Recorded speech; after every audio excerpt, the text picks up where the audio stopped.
Section 1. The World Before the World. Origins and Beginnings. There is a suburb of Tokyo that, in the 1960s, had fields. Real fields. Tall grass, ponds thick with tadpoles, ditches humming with beetles and dragonflies and every kind of crawling, flying, wriggling thing a child could dream of catching. A boy named Satoshi Tajiri grew up in that suburb, a place called Machida, and he spent whole summers on his knees at the edge of ponds, fingers in the mud, heart racing at the sight of something new skimming across the water's surface. His classmates called him Dr. Bug, or sometimes Mr. Bug. Either way, the name stuck, and so did the feeling. That electric little thrill of spotting something you'd never seen before, something that didn't have a name in your head yet. Something rare. Something yours, at least for a moment. Tajiri once said to Time magazine in 1999, every new insect was a wonderful mystery, and as he searched for more, he kept finding more. What he didn't say, what he probably didn't need to say, is that the search itself was the point. Not just the catch, the searching. By the time Tajiri was in his early teens, Machida had changed. The rice fields became apartment complexes. The ponds became parking lots. The ditches he used to haunt were paved over for convenience stores and train lines. The whole landscape of his childhood had been quietly erased by the expanding metropolis, and there was nothing left to find out there anymore. So he found his way to arcades instead.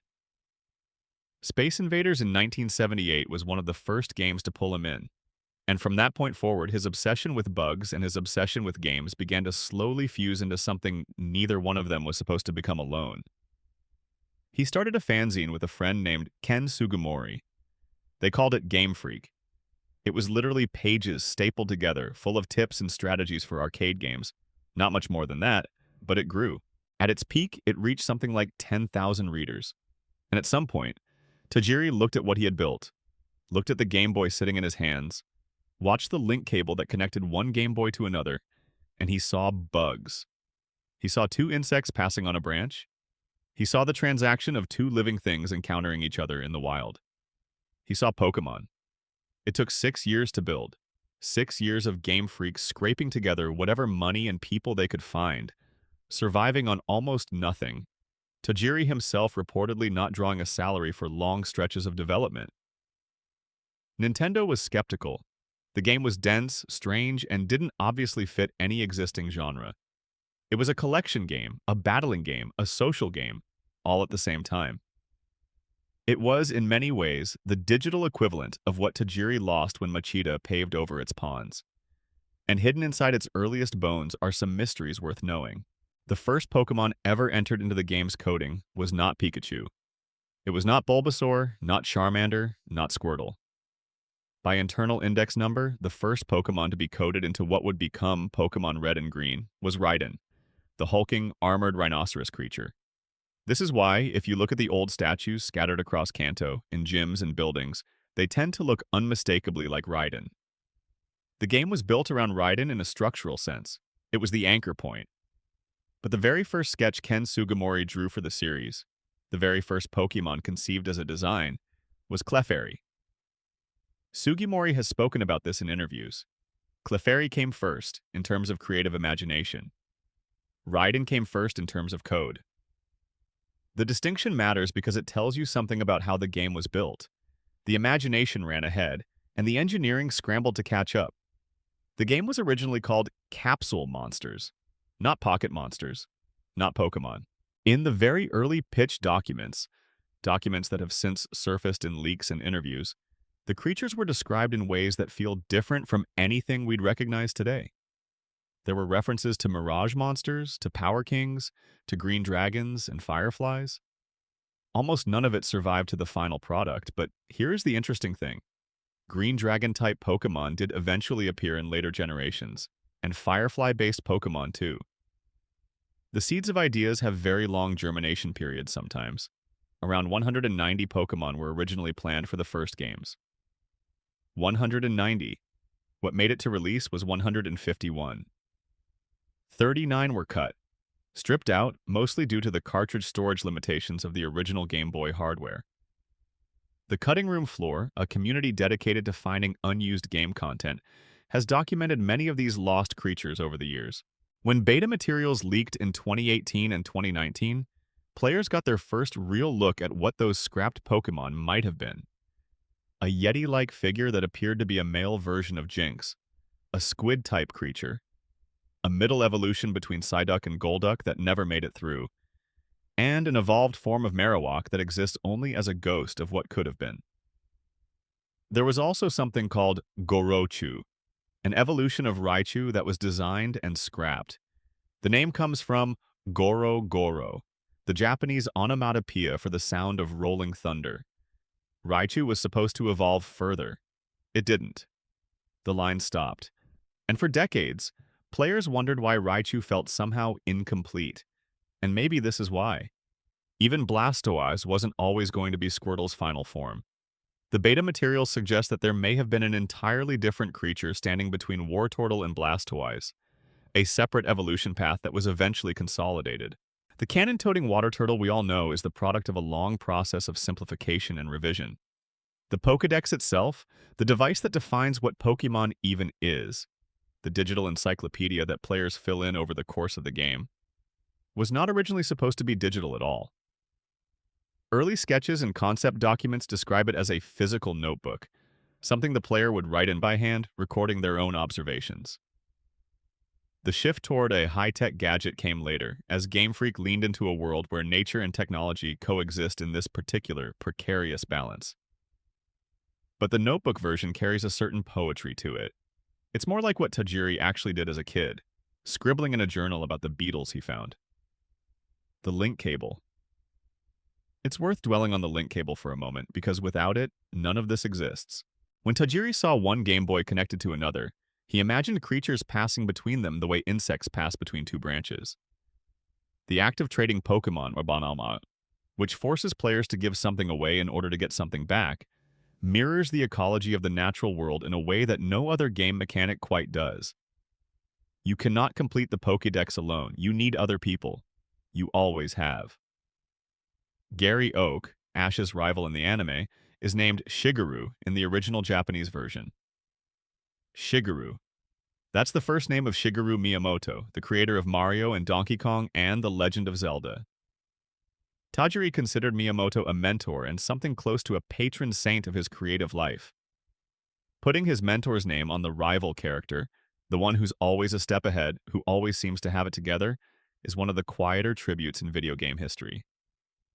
The Safari Zone, introduced in Kanto, was Tajiri's most direct love letter to his childhood. Players don't battle inside it. They throw bait and rocks instead. They try to observe, to catch something elusive without scaring it away. Tajiri specifically wanted a section of the game that felt less like combat and more like the unpredictable thrill of being out in the fields, trying to coax a rare insect out from under a leaf. The mechanic is strange and kind of counterintuitive, and years later, developers admitted in an interview that the math behind it is actually somewhat chaotic by design. Throwing bait doesn't reliably improve your odds. Rocks increase the chance of the Pokémon fleeing. The system was built to feel unpredictable because that's what the fields felt like. And Poliwhirl. Tajiri had a specific favorite, Poliwhirl. The swirling belly of the Poliwhirl line was directly inspired by his childhood memory of watching tadpoles in the transparent light of a pond, their coiled intestines visible through the skin. It was the visual detail of a child who had spent enough time on his knees at the edge of a pond to notice things that other people walked right past. If you're watching this late at night, tucked in somewhere comfortable, drop a comment below letting everyone know where you are and what time it is. It's always nice to know who else is awake out there in the dark. And if you haven't subscribed yet, now's a good moment to do it. There's a lot more to get through tonight. Section 2. The games that almost weren't. Early development secrets. There is something deeply strange about the gap between what a game becomes and what it almost was. For Pokémon, that gap is enormous. The games we played in the late 90s were the product of cuts, compromises, rewrites, and hardware limitations that shaped the final product in ways that are both invisible and everywhere at once. Let's start with the beta for Pokémon Gold and Silver, because what happened with those games is one of the most fascinating development stories in the history of gaming. In November 1997, Nintendo held an event called the Space World Expo. Among the things showcased that year was an early build of what was then being called Pocket Monsters 2, the sequel to Red and Green. Players who saw it at the event described it as somewhere around 80% complete. It showed off new Pokémon, new mechanics, a new world. Then Nintendo took it away, and the games went back into development for another 2 years. Most people assumed the demo was simply gone, lost to time. But in May 2018, an anonymous user posted a link to 4 ROM files in the Discord server of a Pokémon reverse engineering group. The link expired after 20 downloads. Team Space World, as the group came to be called, scrambled to preserve and analyze what had been shared before it disappeared. What they found was extraordinary. The 1997 demo contained a completely different roster of Pokémon. There were creatures that never made it to the final Gold and Silver release. A cute electric tiger cub, a Pokémon referred to informally by fans as Coutura. There were designs that appear to have partially inspired later generations. Features and shapes that feel familiar but wrong, like looking at something through rippled glass. Some Pokémon were single-stage in the demo that became multi-stage in the final games. Marill, Togepi, Snubbull, they had no evolutions yet. Entire evolutionary lines that fans know today were still unformed. The day and night cycle that defines Gold and Silver almost didn't survive development. Developers were genuinely worried that storing multiple color palettes for each map across the entire game would demand too much of the Game Boy Color's limited memory. The team held long internal discussions about whether to cut it. They kept it, and the choice became one of the defining elements of the whole franchise. The moment when Pokémon became a world that existed in real time, that breathed alongside you, that changed depending on when you played. Pokerus was another Gold and Silver edition that almost no one discovered on their own. It's a virus, a beneficial one, that Pokémon can catch after battles, doubling the effort values they gain.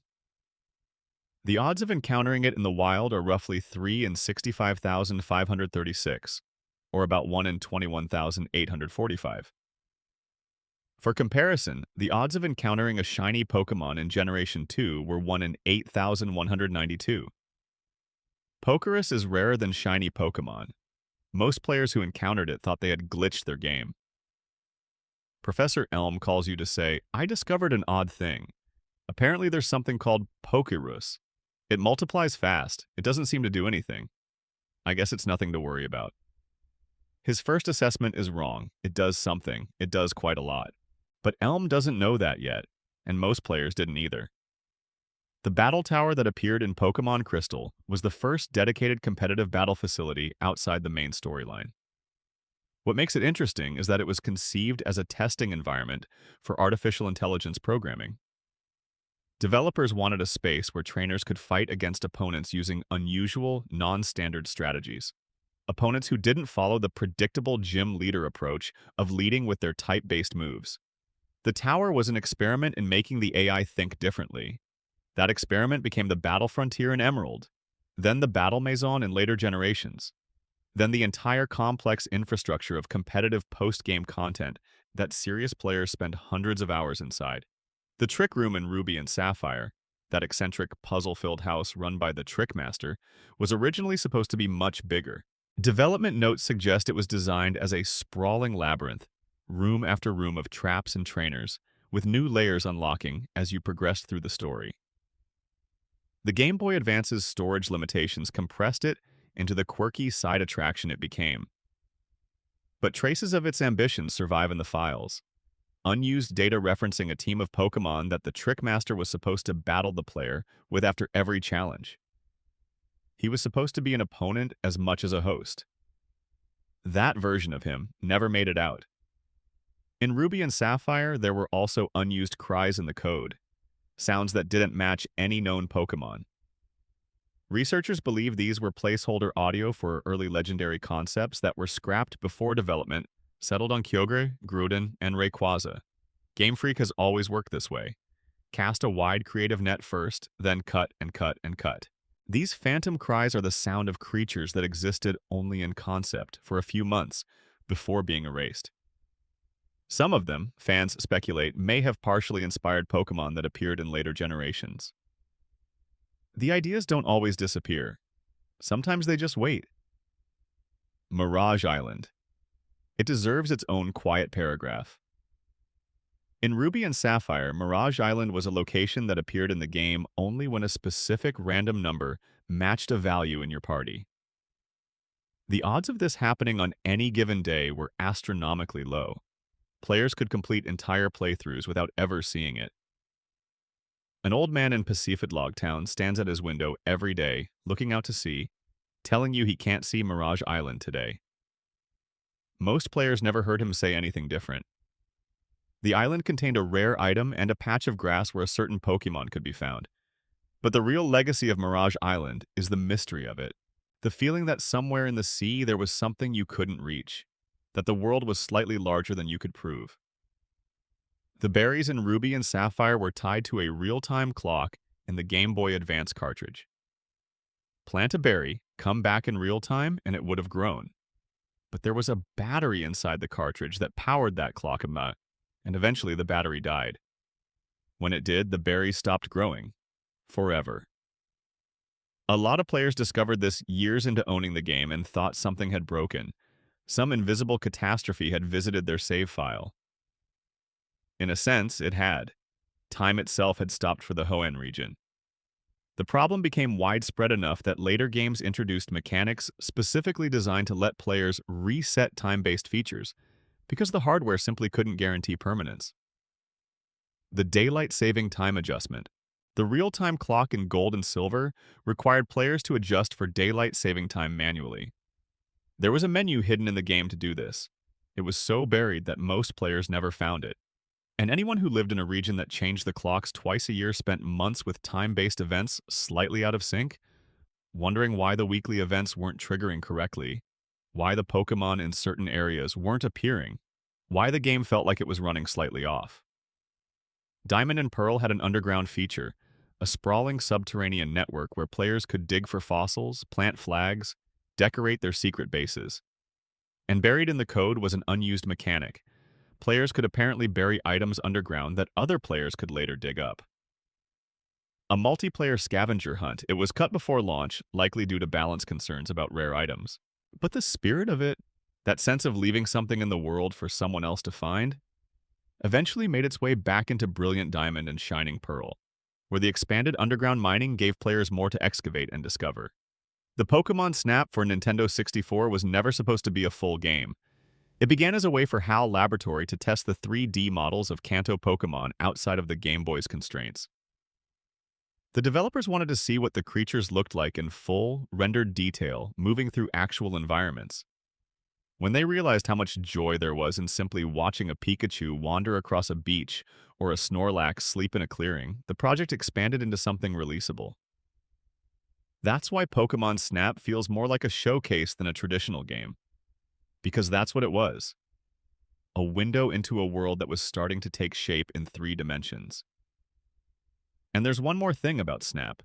Hidden in its code are the remnants of a feature where players could ride Lapras to get closer to water-type Pokémon for better photographs. It was cut. The code remains. Data miners found it years after release. Snap's original vision was more ambitious, more immersive, more willing to let players move through the world rather than just along a fixed rail. The Lapras feature would have changed the whole feeling of the game.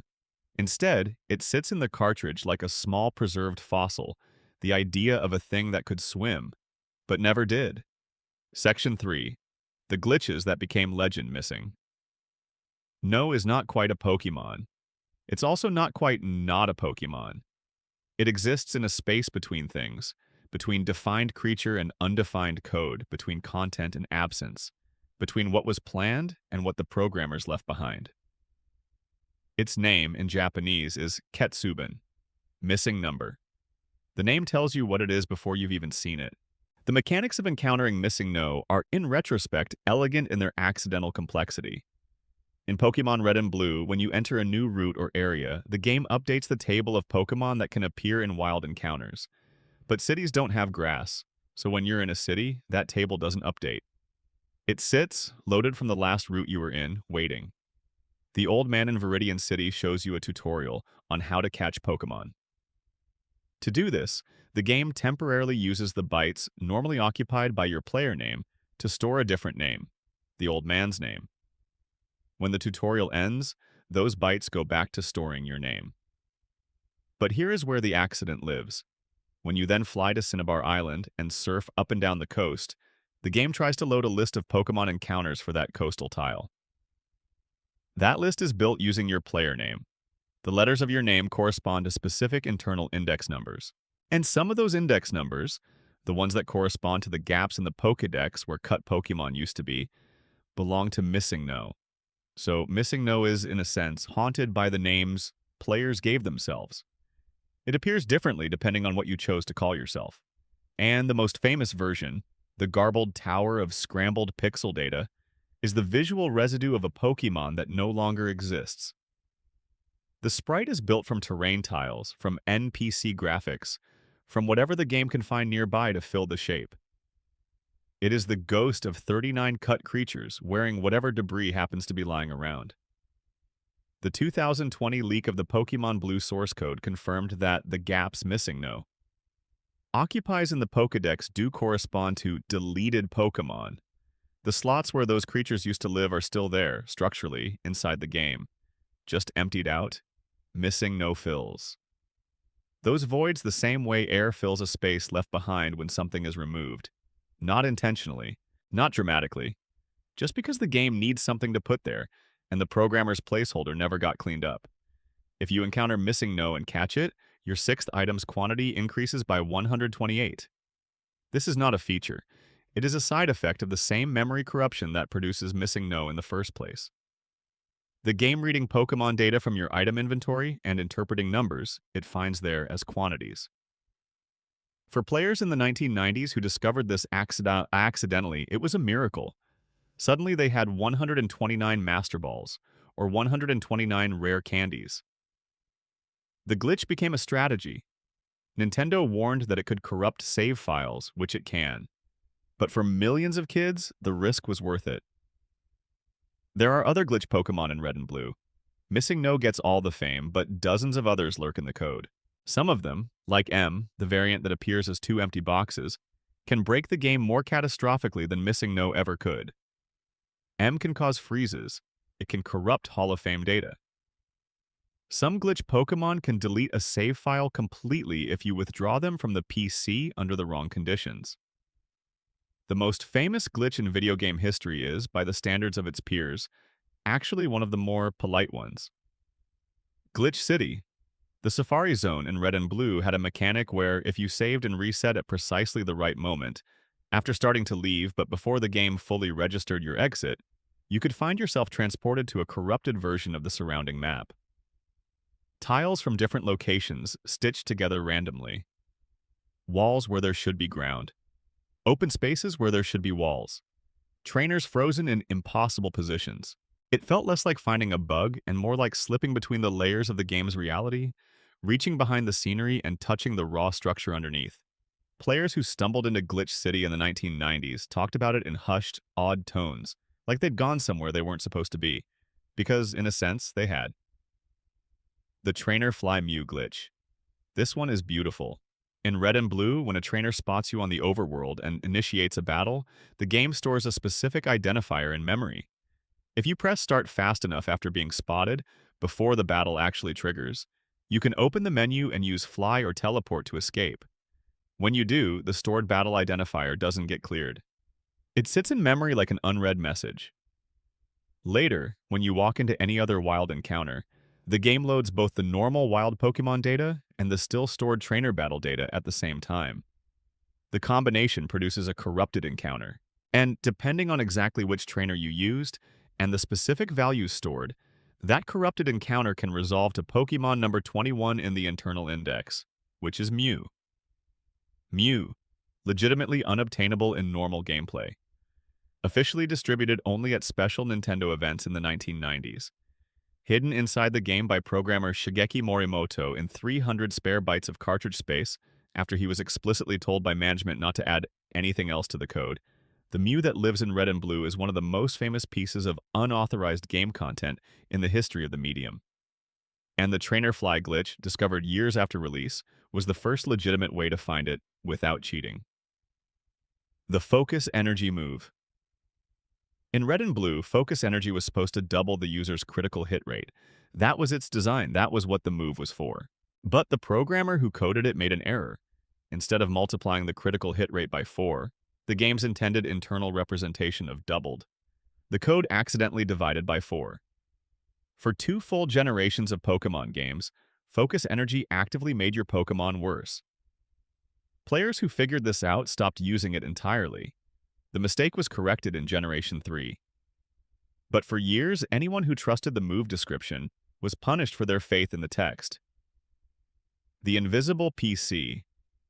In the original games, in Celadon City, if you pressed A on a specific tile in a house, a tile that didn't have a PC anywhere near it, the game would behave as if you were interacting with a PC. You'd hear the chime, the menu would try to appear. Players in the 1990s treated this as a doorway to some hidden secret. Maybe it led somewhere. Maybe it could be used in combination with other glitches. The truth is simpler. A developer copied the map data from another building and forgot to remove the PC interaction script. The tile is haunted by the ghost of a different room's furniture. And Gorochu, gone forever, the evolution of Raichu that never was, lives on in the code as an absence. A shape that almost was. Every time someone looks at Raichu and thinks, doesn't this feel like it should go further? They're not wrong. They're just late by about 30 years. Section 4. Lost episodes and banned anime. The stories that never aired. On December 16, 1997, a Tuesday, the 38th episode of the Pokémon anime aired on TV Tokyo in Japan. The episode was called Deno Senshi Porygon, Electric Soldier Porygon. At exactly 6:51 p.m. and 34 seconds, at a point 20 minutes into the broadcast, Pikachu launched a thunderbolt attack against a group of missiles. The resulting explosion filled the screen with rapidly alternating red and blue frames, flickering at high intensity. The animation was designed to look dramatic. It achieved that, and something else entirely. Within hours, hospitals across Japan began receiving children. Approximately 685 of them, in the official count, 310 boys and 375 girls, were admitted with symptoms including seizures, nausea, headaches, and loss of consciousness. The event became known as Pokémon Shock. The Japanese name for photosensitive epilepsy, or more accurately for the mass incident triggered by that episode, was coined in newsrooms that night. The show went on a 4-month hiatus.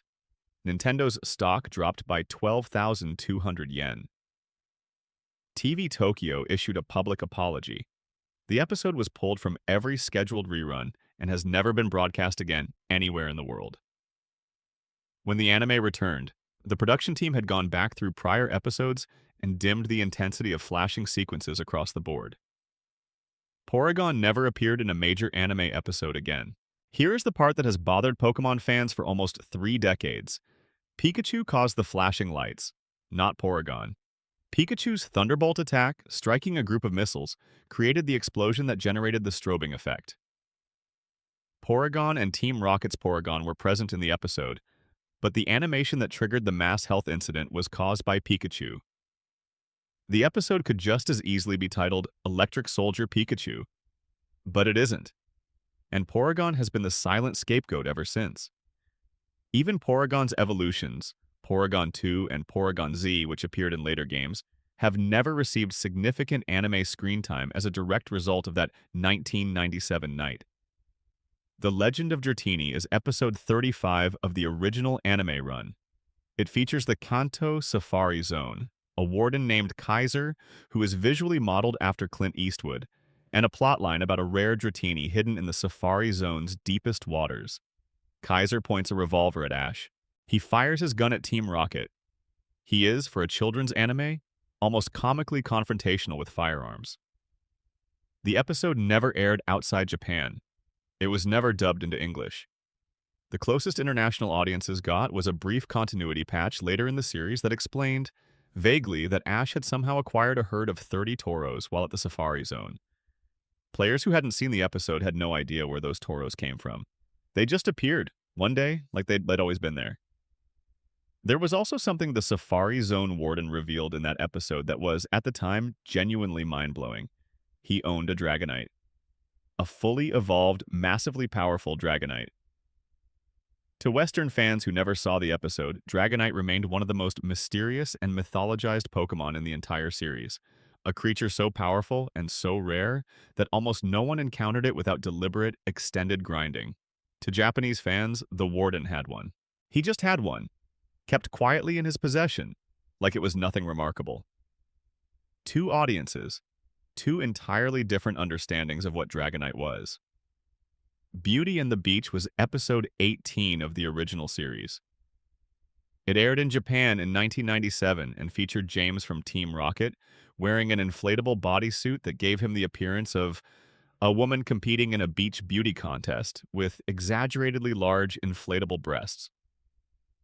The scene was cut from every international broadcast.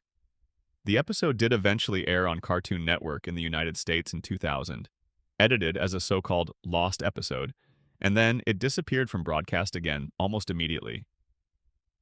What makes the situation particularly strange, as fans have noted, is that the same episode kept in its giant canon battle between Ash's Pokémon and Team Rocket without any cuts. A scene of cross-dressing played for absurdist comedy was deemed too much for Western audiences. The explosion sequence was fine.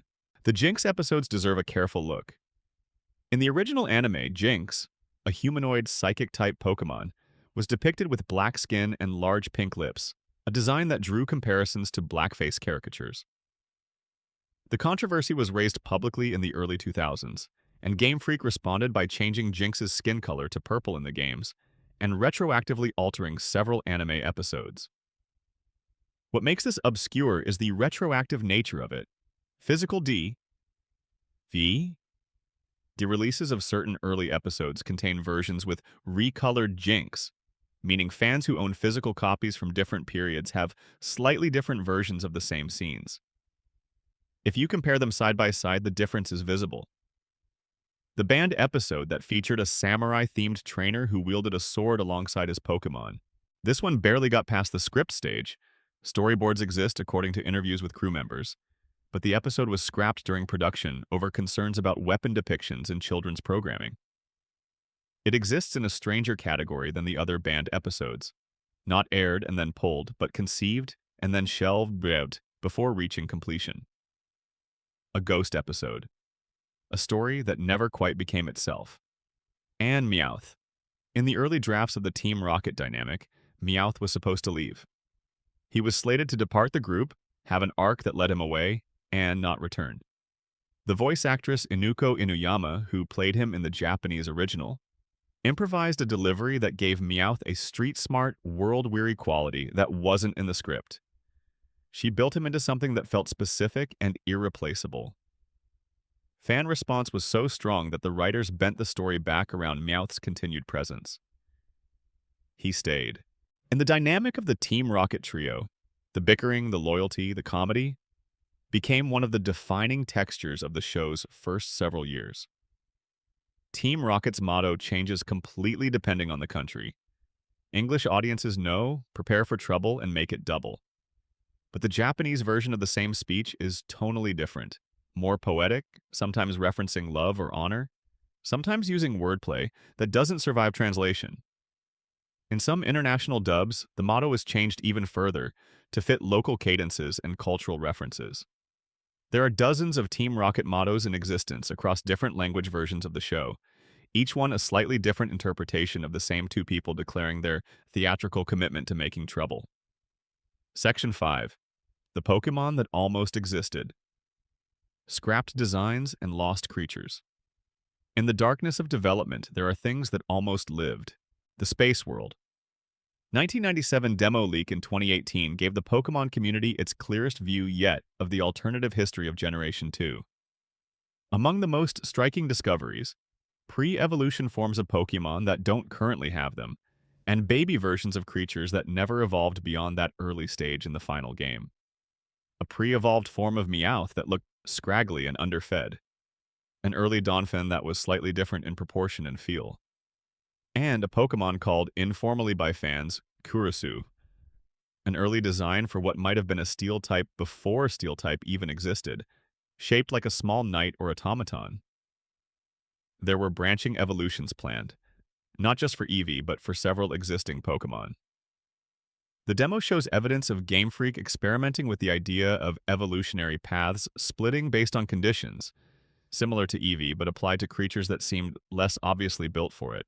A Pokémon like Politoed, which in the final games evolves from Poliwhirl when traded holding a King's Rock, may have had a more complex developmental history than its final form suggests. The branching path concept was tested, examined, and then heavily pruned before release. Eevee's Dark Evolution. This one has been discussed in fan communities for years, based on concept sketches that surfaced in various forms.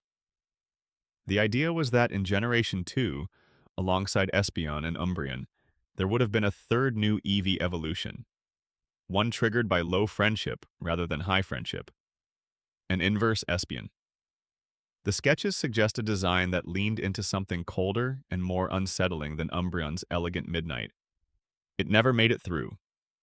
The concept of a friendship-based failure state, an Eevee that evolved because it trusted you less, is one of those ideas that would have introduced a strange moral weight into a mechanic that normally rewards kindness. Gorchu. It keeps coming back. The evolution of Raichu that was designed, given a name from the sound of thunder, and then quietly removed. The reason, according to interviews with developers, was balance. An evolved Raichu was simply too powerful in playtesting, and the decision was made to keep the line at 2 stages. There was also apparently a visual design issue, though the specifics of that have never been fully documented. Gorochu exists now as a name, a concept, and the lingering feeling that Raichu has a ceiling it was supposed to break through.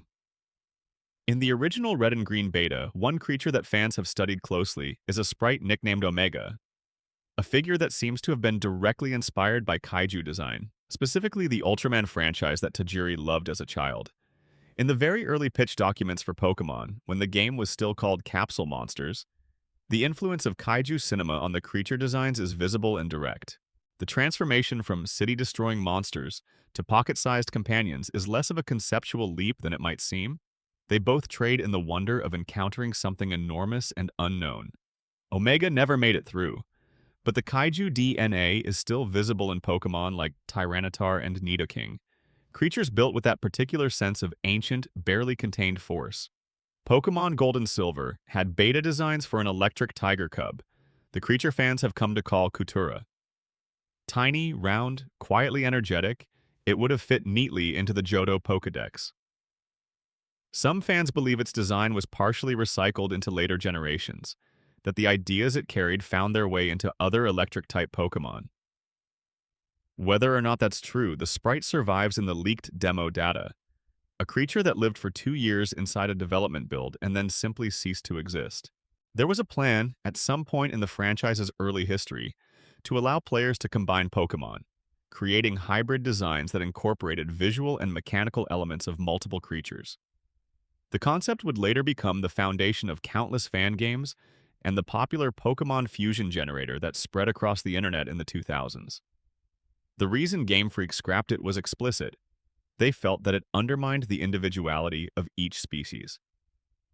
What made Pokémon feel meaningful was that each one was distinct, defined itself. A Pokémon that was half Gengar and half Machoke was neither, and the whole franchise rested on the idea that each creature had an identity worth knowing. The Pokémon Colosseum, the GameCube spin-off that sent players into the Ore region, had an unused mechanic in its code that would have allowed players to capture ordinary wild Pokémon in addition to the shadow Pokémon that are the game's central catch mechanic. This was cut before release. The developers wanted to focus the game on the moral weight of rescuing Pokémon that had had their hearts artificially sealed off. Shadow Pokémon couldn't feel normal emotions, and purifying them was a process of emotional rehabilitation as much as mechanical one.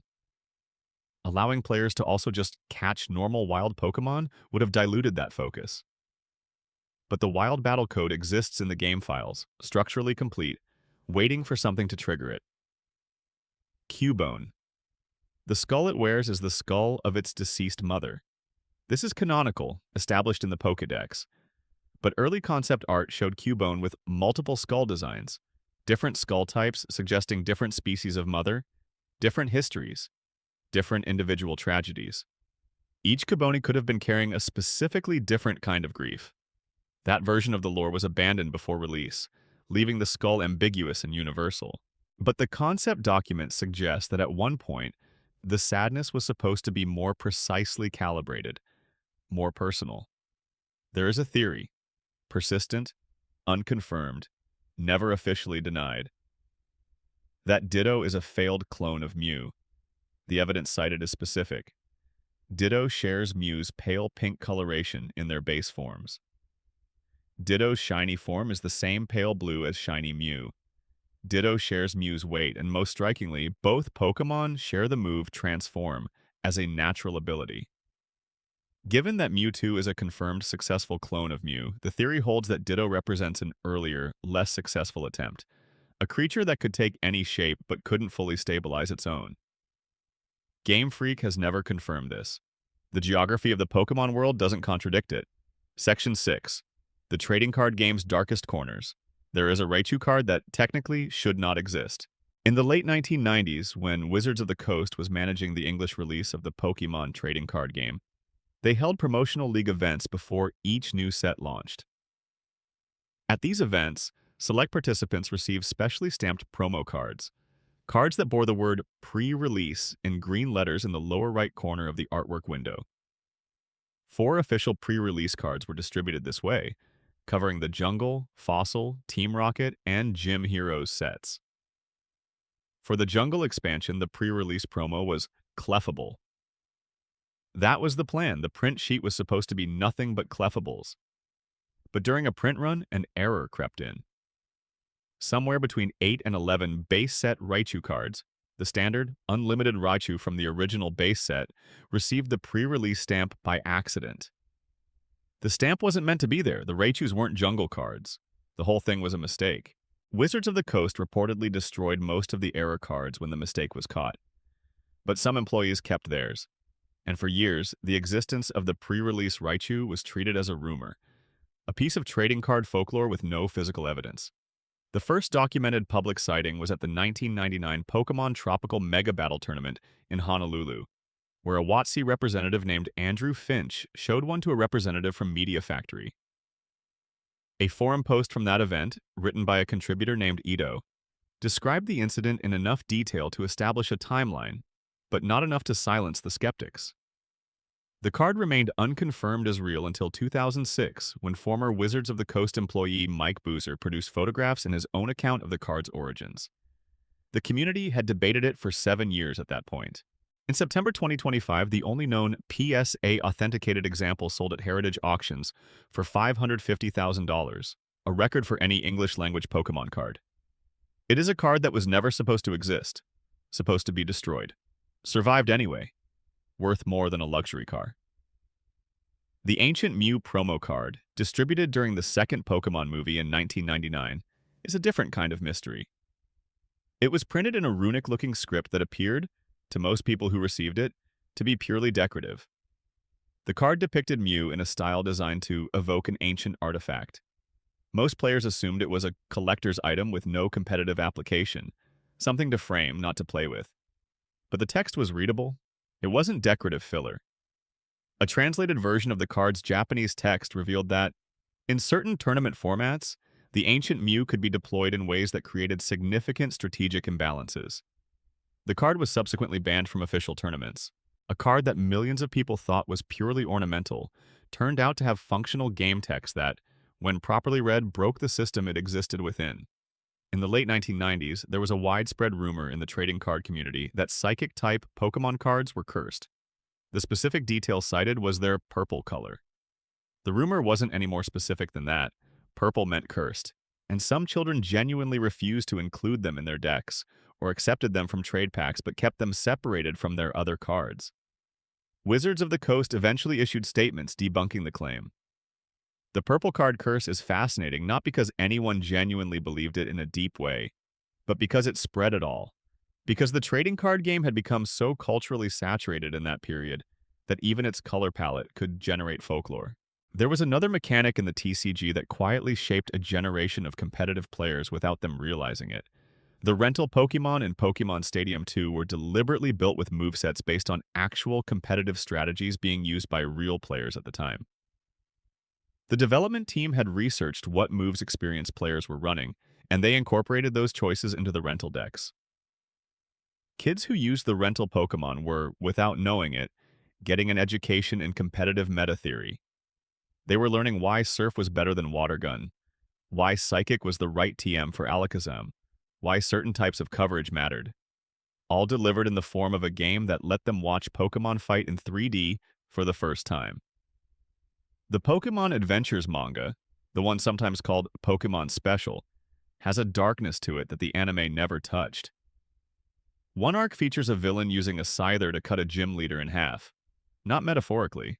The manga targets an older demographic than the TV show, and it reads that way. Battles have weight, characters suffer real consequences. The world of Pokémon is less wholesome and more genuinely dangerous. The manga was used as a reference point by early players trying to understand how evolutions worked, which occasionally led to confusion. If you read that Red's Poliwhirl evolved into Poliwrath using a water stone in the manga and then tried to do the same thing in the games without one, you didn't get the evolution you expected. Information spread through word of mouth in those days, and the sources didn't always agree. Section 7. Hidden Code and Developer Secrets. What lives in the files? Every Pokémon game is haunted, not in any supernatural sense. In the more specific, quiet sense that every piece of software carries within it the fingerprints of decisions made and unmade, ideas tested and abandoned, features that almost launched and then didn't. Game Freak's catalog is richer in this kind of archaeological evidence than almost any other developer's output, because the games were made under such extreme constraints, memory limitations, time pressure, hardware boundaries, that the act of cutting content often happened at the last possible moment. There wasn't always time to clean up the leftovers. In Pokémon Red and Blue, the Celadon City department store's rooftop has a row of vending machines. The machines sell drinks, fresh water, soda pop, lemonade. But buried in the game's text data is a line suggesting that players could return empty bottles for a refund. This line never activates. There's no mechanic in the final game that accepts empty bottles. Data miners believe it's evidence of a scrapped recycling system, something that might have rewarded players for keeping track of their empties, which would have been a tiny, almost invisible nod toward environmental consciousness in a game about collecting and consuming. The Safari Zone in Gold and Silver. There isn't one. The Johto games removed the Safari Zone entirely, reducing the region to something that felt somewhat smaller in one specific way. But the data for a Safari Zone exists in the Gold and Silver code. The map structure is there, the tile data is there. Players who explored the cartridge with cheat devices in the 1990s found an empty, accessible area that had clearly been planned and then cut. For years, fans speculated about why. Heart Gold and Soul Silver, the 2009 remakes, brought the Safari Zone back with expanded content, as if Game Freak had finally decided to answer a question that had been waiting for a decade. In Pokémon Ruby and Sapphire, the data for a Battle Frontier existed in an incomplete form. The Battle Frontier itself only appeared in Pokémon Emerald, the third version of the third generation, but the structure for it in Ruby and Sapphire is visible in the files, enough to suggest it was planned earlier and cut for time or scope. Players who discovered this in the ROM data had a strange experience, finding the outline of something before it officially existed. Diamond and Pearl's battle cry for Arceus. Arceus wasn't officially distributed to players until later, through a special event.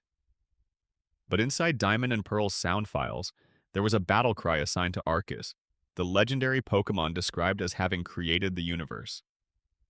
Players who discovered this through data mining heard the call of a god before they were supposed to know the god existed. It confirmed that Arceus had been part of the plan all along, held back, waiting for its moment of official revelation. The Pokédex entries themselves occasionally reveal things about the world of Pokémon that Game Freak didn't emphasize in the gameplay. Dryfloon, in Diamond and Pearl, grabs the hands of children and tries to carry them away. Yamask, in Black and White, carries a mask that used to be its human face, because Yamask was once human. Kubone wears the skull of its dead mother.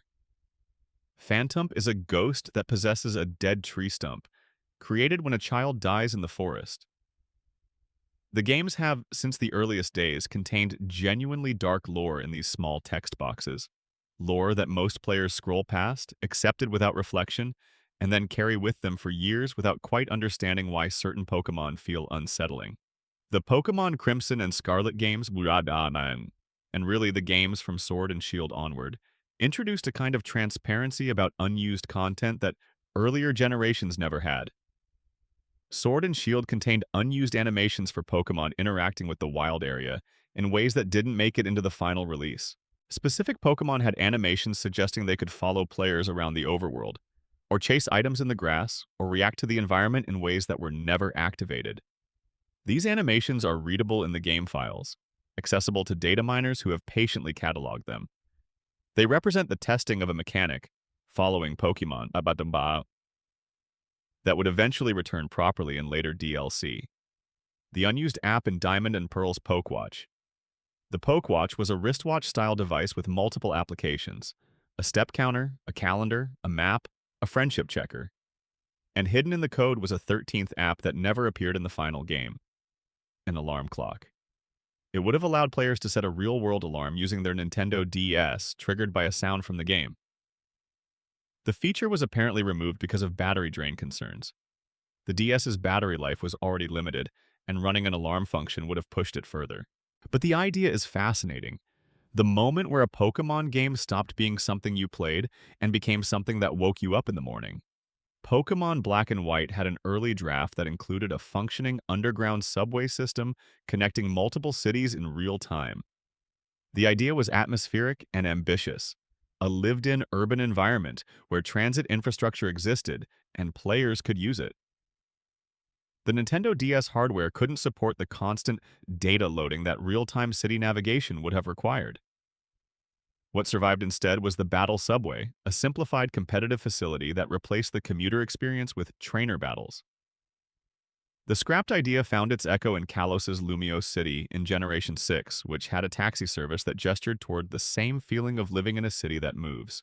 And Pokémon Sun and Moon had an unused mechanic in Poképelago, the island complex where stored Pokémon could go on mini-adventures and gather items, that would have told short stories about those Pokémon. Text-based vignettes. A Pokémon explored a cave, discovered something, encountered another creature. Little life episodes, self-contained, playing out without player involvement. It was cut, likely for time. But it would have been the first time in franchise history that Pokémon had adventures that didn't involve the player at all. That existed for their own sake, in their own right, in their own story. Section 8. The anime's alternate timelines. What almost aired? The anime's history is full of doors that almost opened. Ash almost lost to the Elite Four at the end of the Indigo League.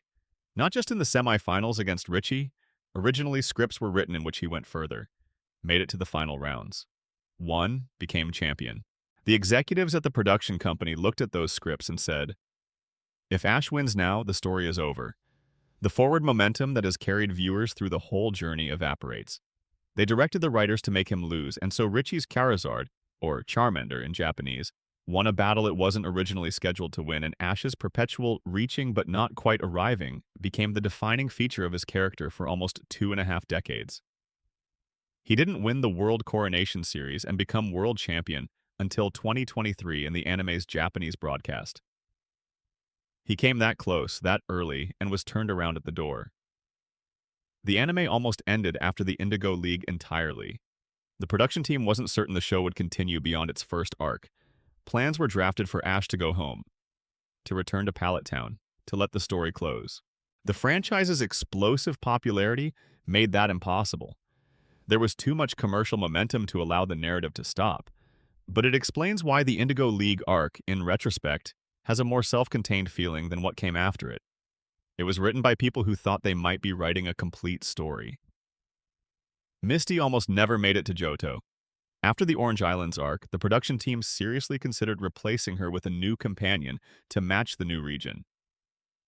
Tracy Sketchit was introduced as a character to test whether the audience would follow a new face. The response was muted. Fans wanted Brock back, and international producers pushed for the familiar dynamic. Tracy was eventually repositioned as a character who stayed in Pallet Town. Brock returned. Misty stayed through Johto. Then she left. And her departure, when it came, was carefully written to give her the closure she'd earned.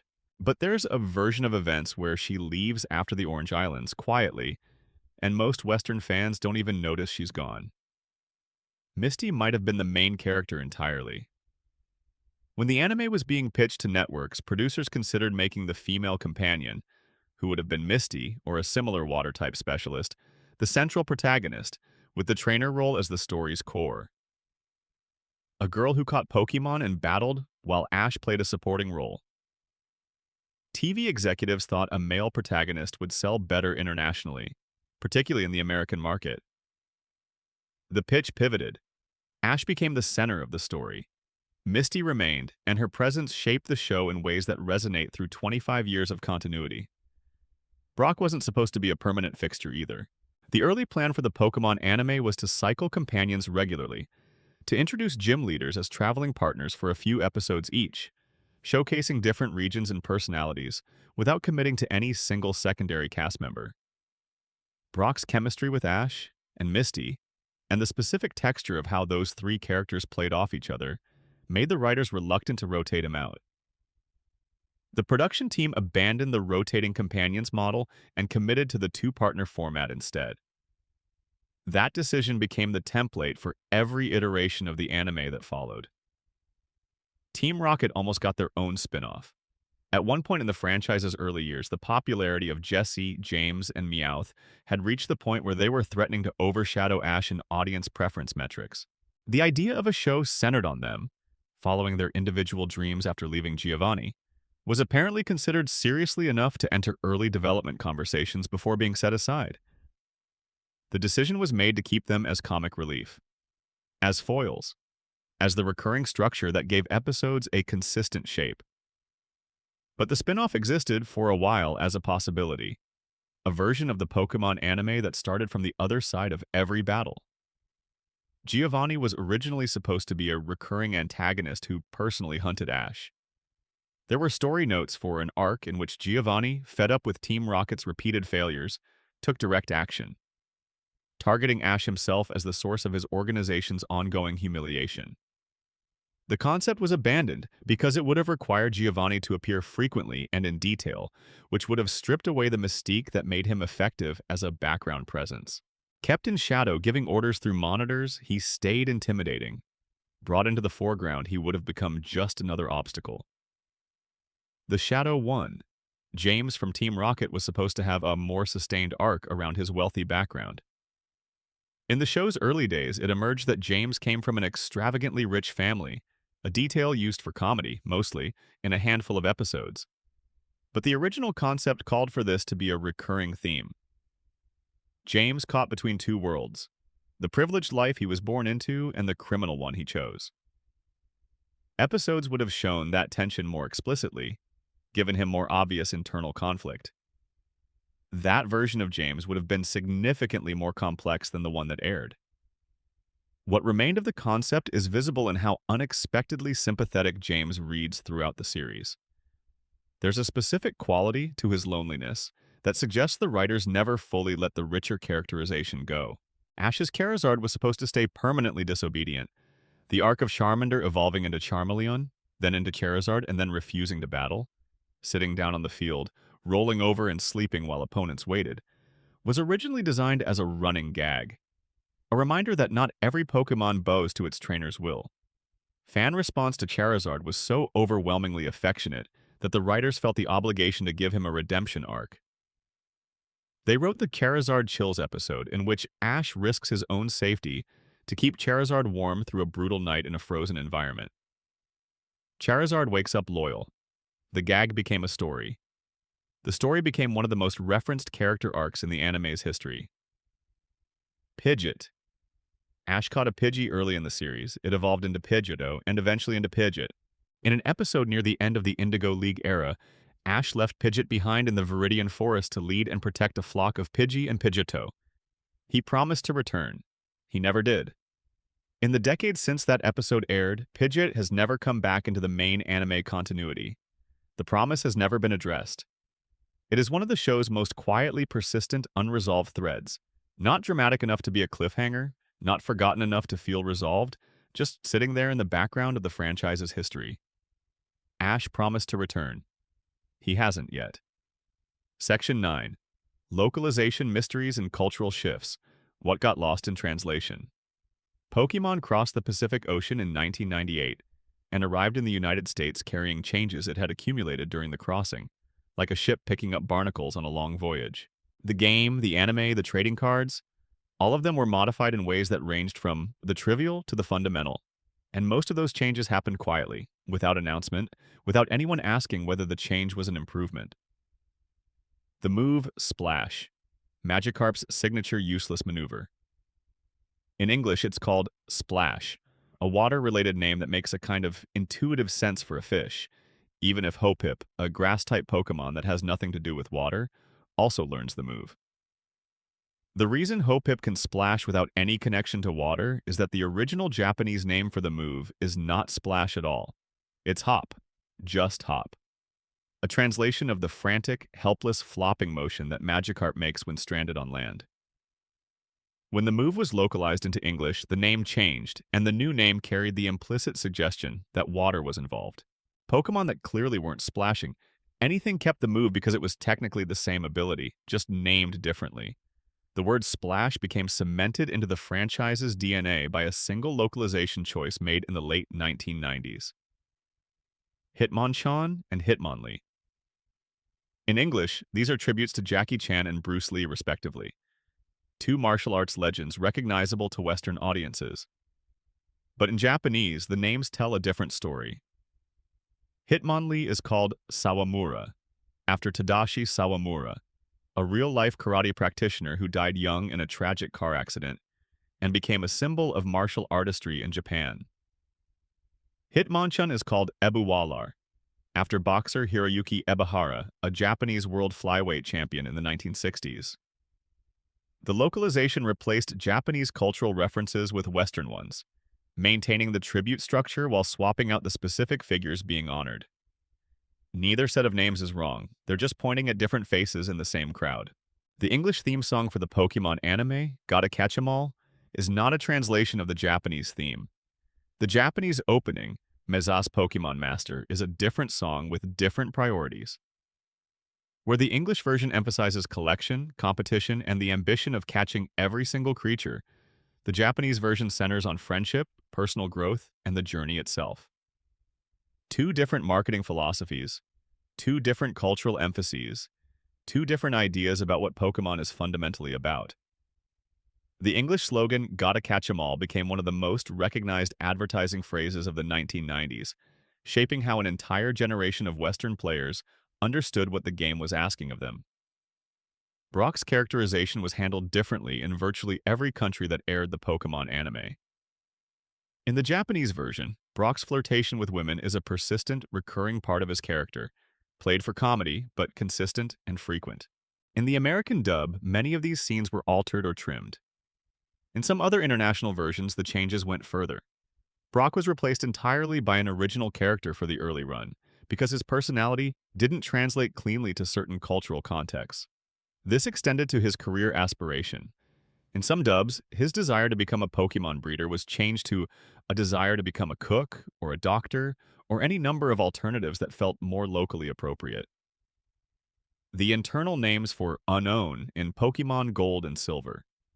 In the game's code, the alphabet-shaped Pokémon are listed as Unknown A, Unknown B, Unknown C, and so on, through all 26 letters.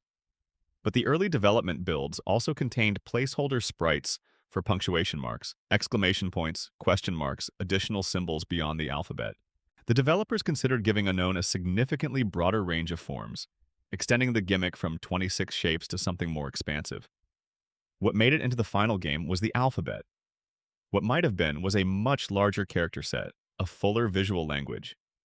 The punctuation mark known never appeared until later generations, and even then only as exclamation and question mark forms in Generation 4, James's affectionate suffix for his Pokémon in the Japanese anime. In Japanese, James calls his coughing by the name Dogasu, an affectionate form of the Pokémon's Japanese name that implies closeness and familiarity.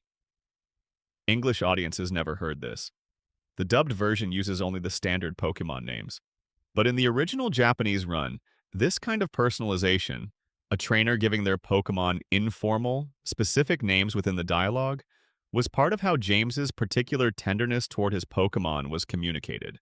That warmth exists in the subtitles for anyone who seeks it out, but it was never part of what reached most of the world.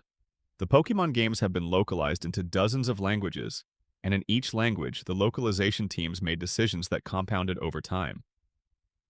Move names that sound clinical in one language become poetic in another. Pokémon species names that are puns in Japanese arrive as puns in English only when the translators found a workable equivalent, and sometimes they didn't.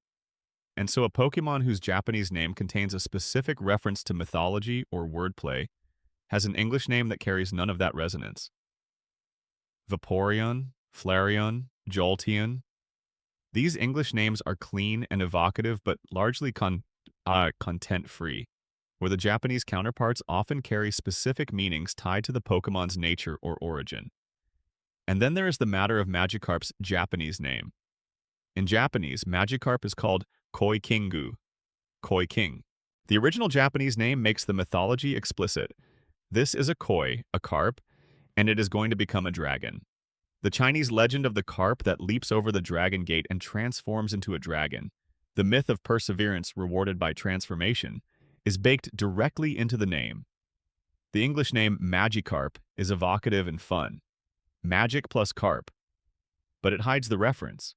It turns a piece of ancient mythology into a pun about a useless fish. The full meaning of Magikarp's existence, that it is a direct translation of a thousands-year-old story about earning the right to become something magnificent, was carried across the Pacific in a code that most Western players never learned to read. The Dragon Gate legend, in its original Chinese form, describes a waterfall on the Yellow River so powerful that almost no fish could climb it. A carp that succeeded in reaching the top would be rewarded by the heavens with transformation into a dragon. The legend spread into Japanese culture and became associated with koinobari, carp-shaped windsocks flown on Children's Day on May 5th, watching them billow and twist in the wind as a symbol of hope that children will grow into people of strength and persistence. The HM Move waterfall, which Pokémon use to climb vertical rivers in the games, is in this reading not just a navigational tool but a mythological one. Every time a player uses waterfall with Magikarp or Gyarados, they're reenacting an ancient story about what it cost to become something more than you were. Gyarados' typing has always quietly confused players who think about it carefully enough. It looks like a dragon. Its entire mythology is about becoming a dragon. And yet in the original games, it was water and flying type, not water and dragon. There's a plausible structural reason for this.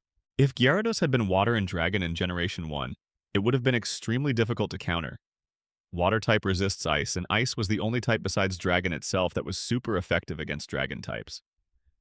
A water dragon Gyarados would have had no clean weakness to ice, leaving only dragon as an effective answer, a type that barely existed offensively in the original games.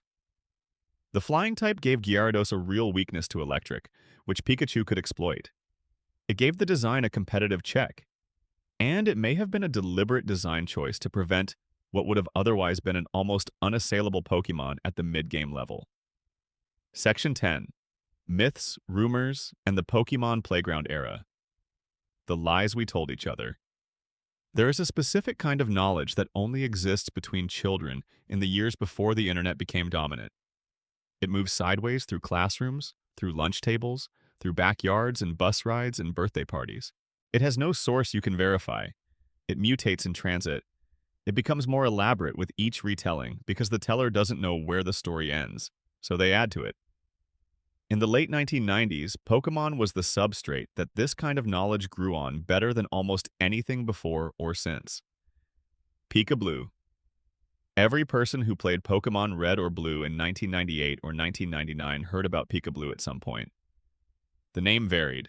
Some called it Pika, some called it Blue Pikachu, some called it the Water Pikachu. But the description was consistent. A small, round, blue creature that looked like a close relative of Pikachu and could be obtained through some hidden mechanic in the existing games.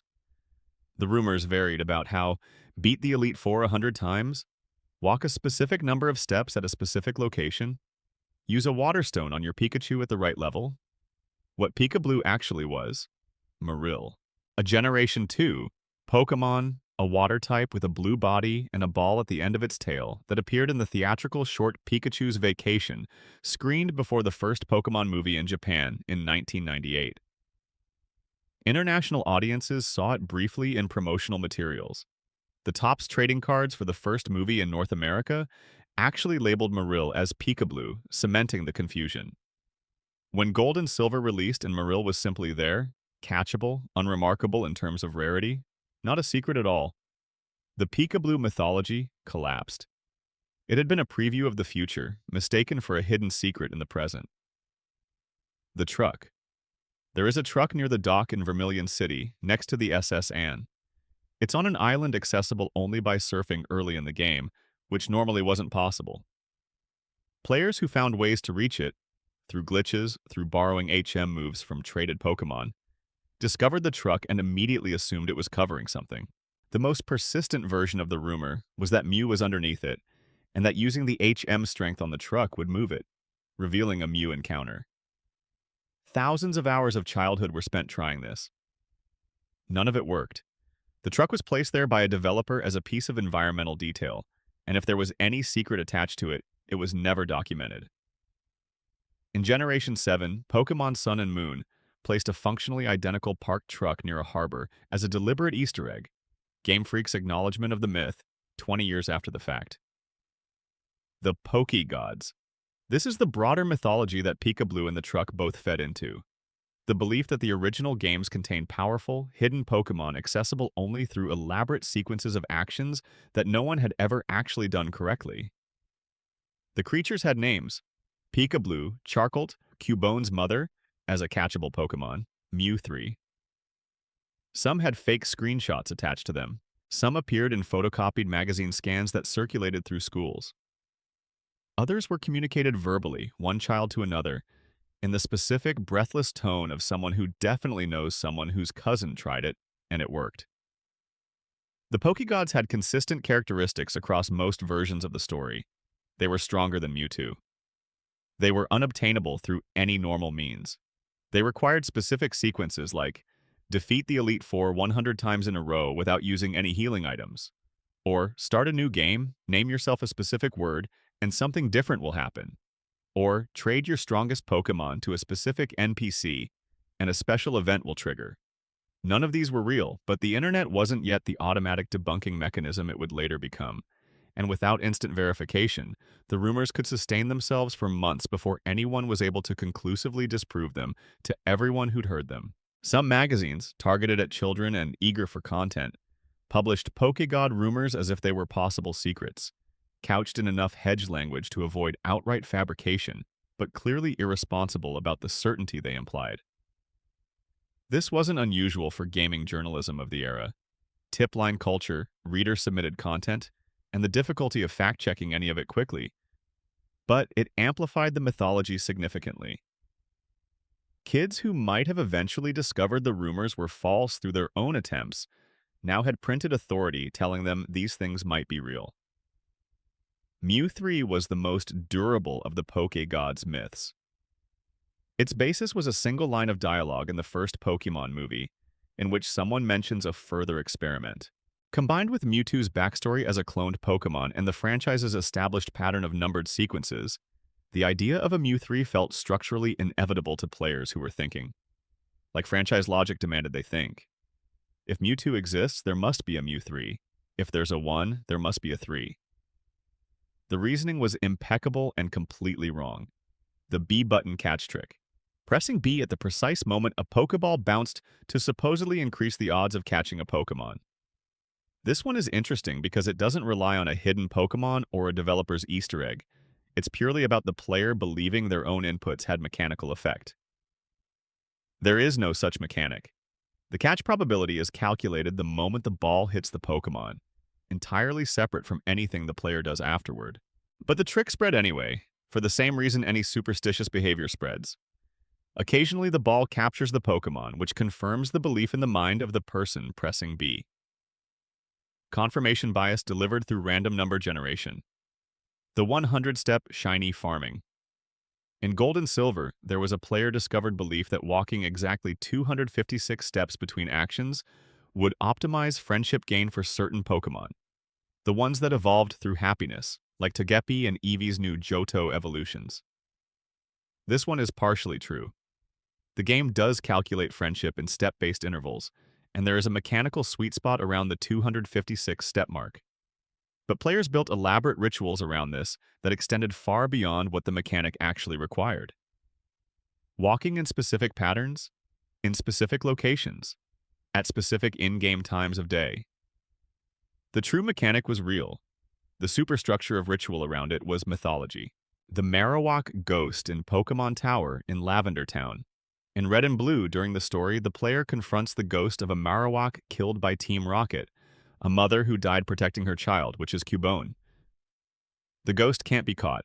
She can be put to rest after you obtain a specific item, and she thanks you and departs. This is one of the most emotionally resonant sequences in the original games, played entirely without dialogue beyond a brief description. Most players experienced it as a puzzle encounter and moved on. But for the subset of players who read the Pokédex entries, who knew what the Skull Cubone War represented, the Marowak ghost was something more. A small tragedy embedded in a children's game, waiting to be discovered by anyone paying close enough attention. And then there is Lavender Town itself. The Lavender Town Syndrome. The claim that the original Pokémon Red and Green's Lavender Town music caused a wave of child suicides in Japan due to high-frequency tones embedded in the audio is not real. It's a creepypasta, a piece of horror internet folklore created around 2010 and spread through fan communities. No such wave occurred.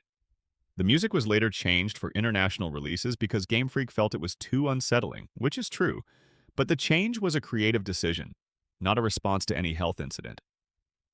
Lavender Town Syndrome is the closest the Pokémon mythology has come to genuinely dark fabrication. It uses the real emotional weight of Lavender Town's atmosphere and the real concern that media can affect children to create a horror story that feels, to someone unfamiliar with the timeline, plausible. The original Lavender Town music is genuinely strange, unnerving. It uses a sound design palette very different from the rest of the game, more dissonant, more unresolved. Game Freak made it that way deliberately. The town is built around a Pokémon death, around grief, around the presence of spirits that haven't found peace. The music was supposed to feel wrong. It achieved that goal entirely on its own, without any intervention. What makes the Lavender Town section of the game remarkable, beyond the music, beyond the mythology, is how genuinely emotional it is for a children's game. You arrive in a town that exists to mourn. The people there aren't trainers or rivals. They're grieving. They talk about Pokémon that have died. There are trainers in the Pokémon Tower above the town whose Pokémon have been killed by Team Rocket, and they're standing vigil over their graves. This is not metaphorical. These Pokémon died. Their trainers built them tombstones with names on them. You walk past those tombstones to reach the boss. That's the game. For most players in 1998, this passed unremarked. The game moved quickly, the plot demanded progress, and the emotional register of the Pokémon Tower section was background texture rather than foreground drama. But if you slowed down and read the headstones, if you listened to what the people there were saying, if you carried into Lavender Town the knowledge of what Cubone's skull represented, the section hit differently.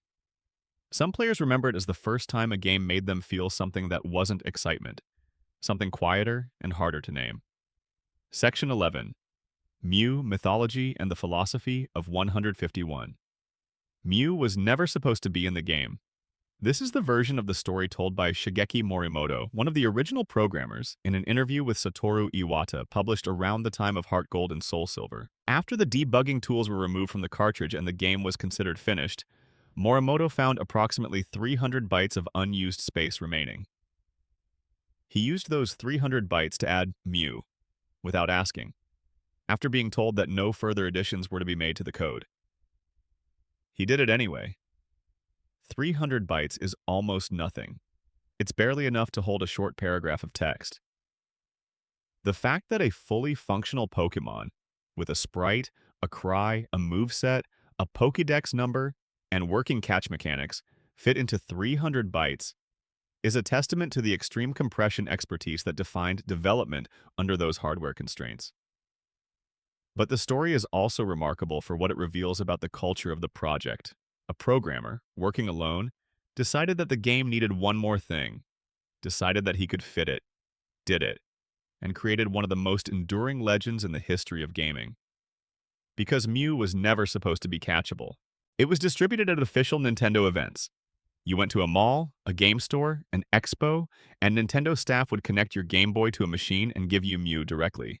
It was a gift, a reward for participation in a specific place at a specific time. For players who couldn't reach those events, Mew existed as a photograph of something they'd never hold, an article of faith.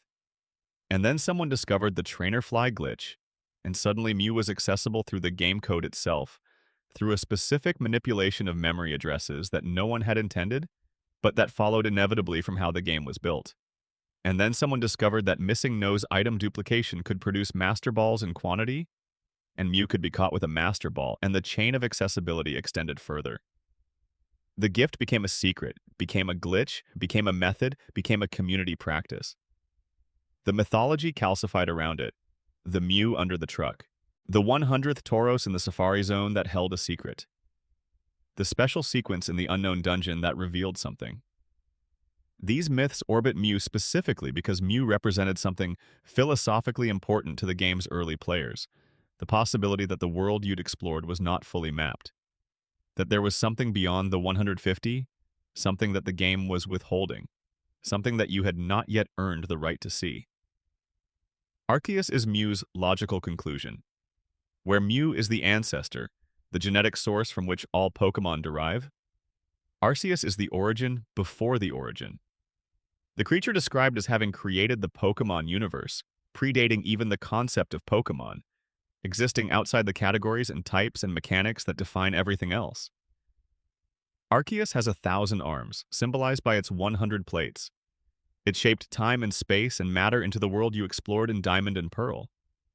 It is, within the Pokémon mythology, and it was distributed at a Nintendo event. You had to go to a GameStop in 2009. Stand in line, talk to a Nintendo representative. Receive Arceus through a wireless connection. The franchise's closest analog to a divine creator was given out at a mall for free over a single weekend. The Unknown are the alphabet of the ancient world, the writing system of a civilization that predates the Pokémon you catch in battle. In the development notes for Gold and Silver, Unknown were originally meant to have more direct connections to Arceus, to be the letters of a creation mythology, literally spelling out the story of how the world was made. The final games left this ambiguous enough that the connection required interpretation. But the stones in the ruins of Alph, the inscriptions in the Solation ruins, the pattern-based puzzles that open chambers, all of it carries the feeling of language that isn't quite readable, of a text that keeps meaning but won't translate cleanly.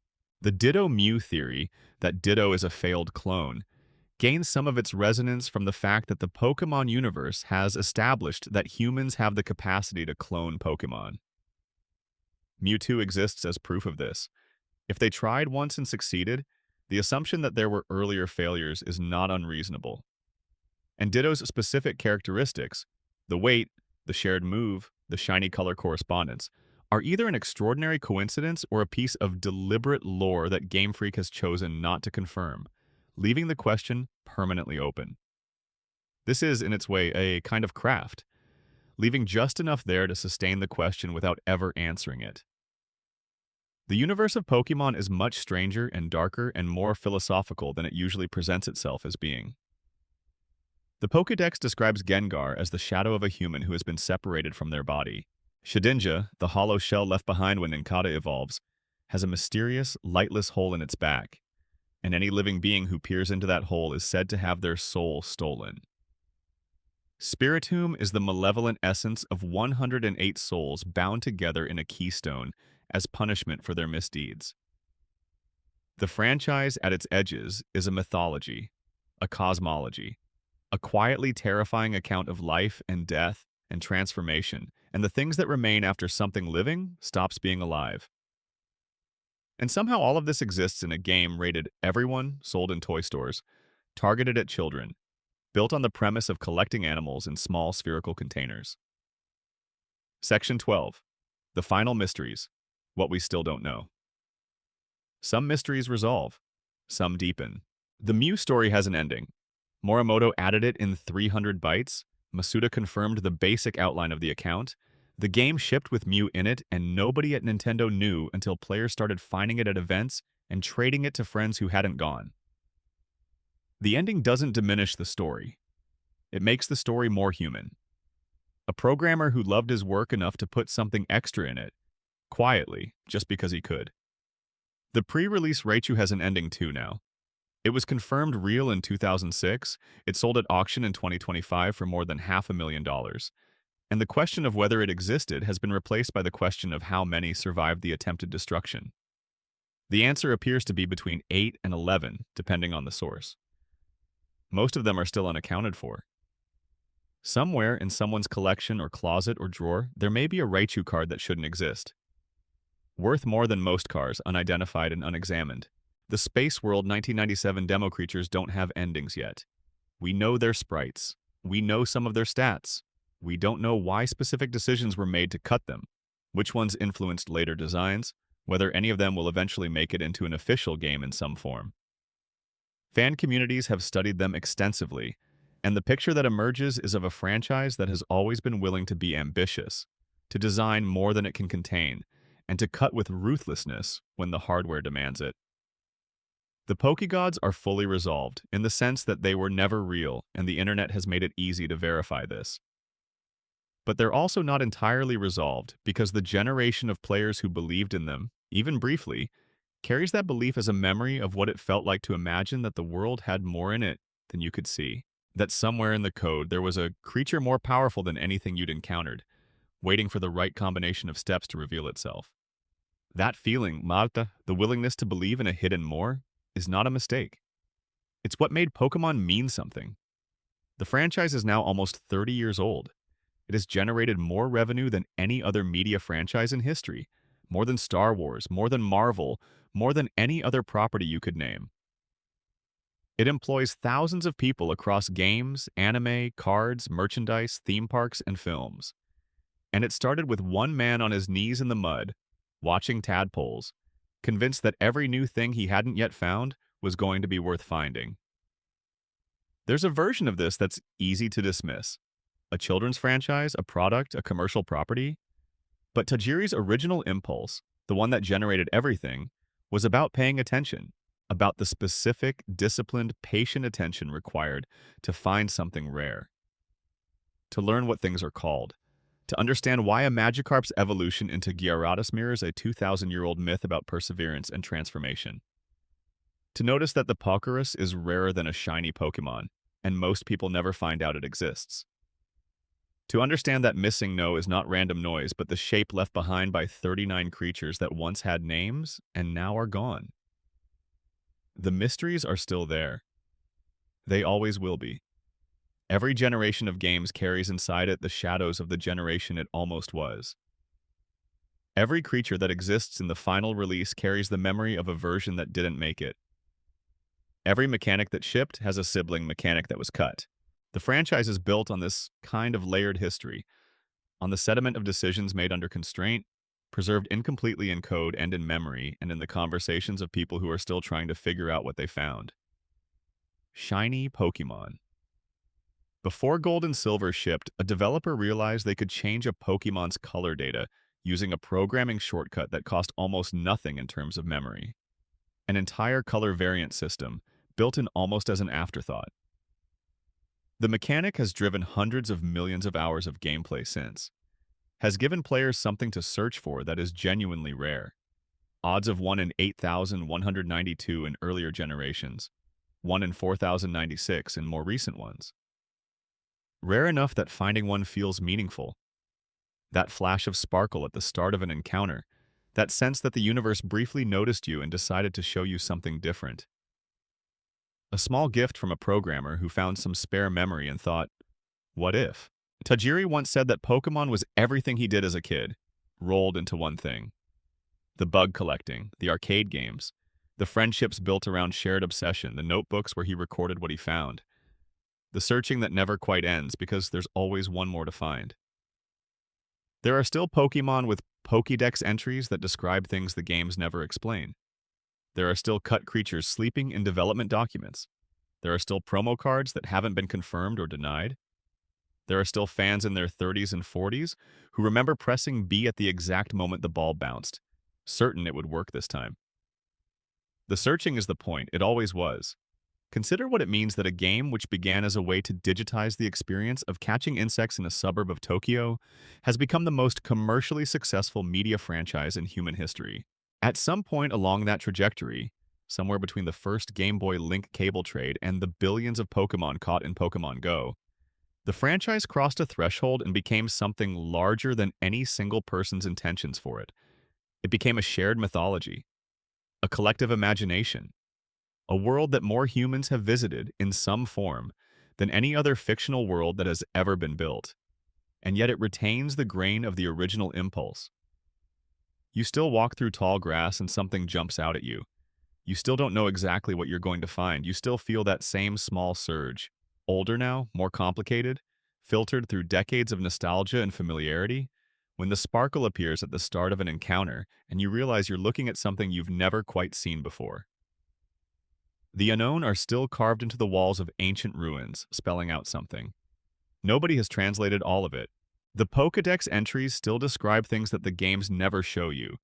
Gengar as a severed shadow, Mimikyu hiding its true face beneath a disguise because it cannot bear to be seen, Slowpoke standing at the edge of a pond for days on end, waiting for a shelter that may never come. The franchise has always been willing to be stranger than its marketing suggested, more wistful, more aware of loss and impermanence than a product aimed at children is supposed to be. Tajiri built something from his grief. The grief of watching the fields he grew up in get paved over. The grief of knowing that the thing you loved about a place can be erased by people who don't know it was there.